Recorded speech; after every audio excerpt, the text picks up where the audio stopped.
Okay, so from a healthy smile to a healthy appetite, did you know that there are actually soothing snacks that can help ADHD and autistic children stay alert and keep them calm? Here to show us a few of those snacks to avoid and those pantry must-haves is board-certified psychiatrist and author Dion Metzger. Great to have you on the show. Thank you for having me. Okay, so I have to know, Dr. Metzger, how did you figure out which foods you should probably be avoiding for children with ADHD and autism? Excellent question. Yeah, and which ones are actually beneficial? Well, I'm actually a mother of two boys on the autism spectrum disorder, and it was more trial and error. And I was like, okay, listen, when we're giving them the high sugar content, we're noticing the irritability, we're noticing kind of the crash at the end of the day. So it was more trial and error from just being a mom. Okay, so from firsthand experience. Absolutely. You've been in those shoes, you know what to expect. I know. Okay, so let's talk about the things that we should be avoiding first. Okay.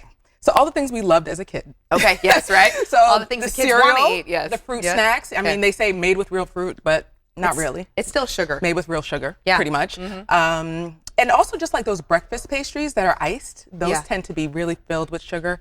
Juice boxes, once again, things that we used to love as children, but they just have such a high sugar content that we have to be really careful with them. Okay, and then probably those like pre-canned fruits too, and the syrup and all the things that are easy to put in your kid's lunch for school, right? You just throw them in there. Yeah, you just throw them in, but they're not always the best thing. So let's talk about the things that are good that we should really be focusing on. So I brought some of the things. So instead of the sugary cereals, we can do more multigrain cereal options.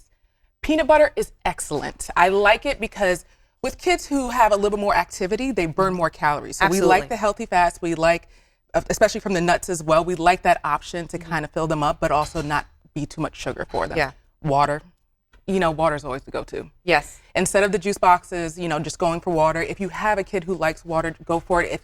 If they think it's too plain, even just adding some fruit can help. Yeah. Kind of like the strawberry flavored water tends to be to kind of fuse it, right? Just get one of those little strainers. You can put you can buy them down the store. Strawberries, raspberries. Yeah. Yep. No, great idea. And honestly, I know we're talking about how this is applicable to anyone with ADHD or autism, but this is something that all kids. Yeah. Parents. Hello, because I mean, I notice a difference in my children too, and they don't suffer anything. It applies to everybody. Yes, it does. Yeah. But let's talk though here too about what we're going to make, because you're showing us a great snack or great meal. Yes. So I am a busy mom. Me too. I'm not a cook. Yeah. There you go. So we're perfect to do this together. Yes. So, you know, my kids love pizza, and we want to come up with a healthy option for them to eat that instead of the frozen pizza, which kind of tends to have a high sodium content. Absolutely. So what we did is it's really just a wheat English muffin. Okay. Marinara sauce, and then are we going to do it together? Yeah, let's do it. Let's do it. Okay. So you just put that on there. You got it. Yeah.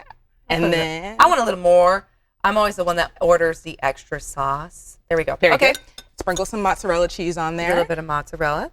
And this is fun too, because this is something the kids can make, which we all know that kids are more likely to eat something when they help. Right. The kids can help you. And then also it's really easy to make. If you have like a plate and you have a lot of kids, you can just put them all in the oven. Yeah. It's really easy. Love it. And then if you want to put some pepperoni on there, you could put some on there as well. You can have the option of turkey pepperoni if you want to pick a healthier option. A little less fat. Maybe. Yeah.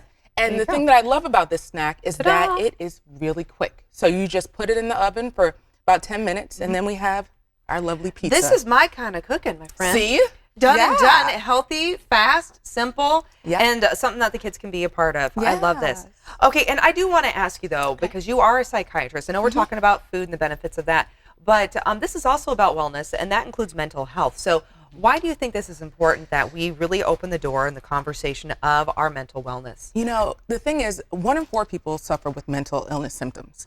And it's just very, very common. But the thing is, not all of those people are seeking treatment just because of the stigma. I don't want to be labeled as crazy.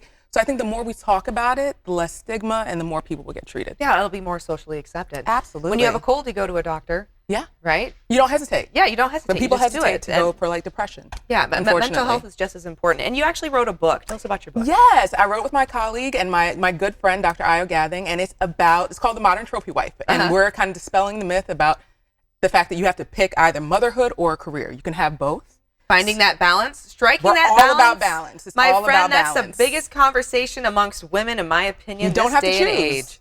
How do you do that? You don't have to choose. So we talk about self-care. We talk about just kind of having that work-life balance where you can thrive both at home as well as in the creating workplace. that community that helps support you. I love it. That's great. Yes. Okay, where can people go so they can find that book and also get more information on this? Sure. The book is available on Amazon as well as Barnes & Noble. And you can come to my website if you want to find out more information about this, DionMetzgerMD.com. Wonderful. Thank you so much, Thank Dr. Metzger. you. Greatly appreciate it.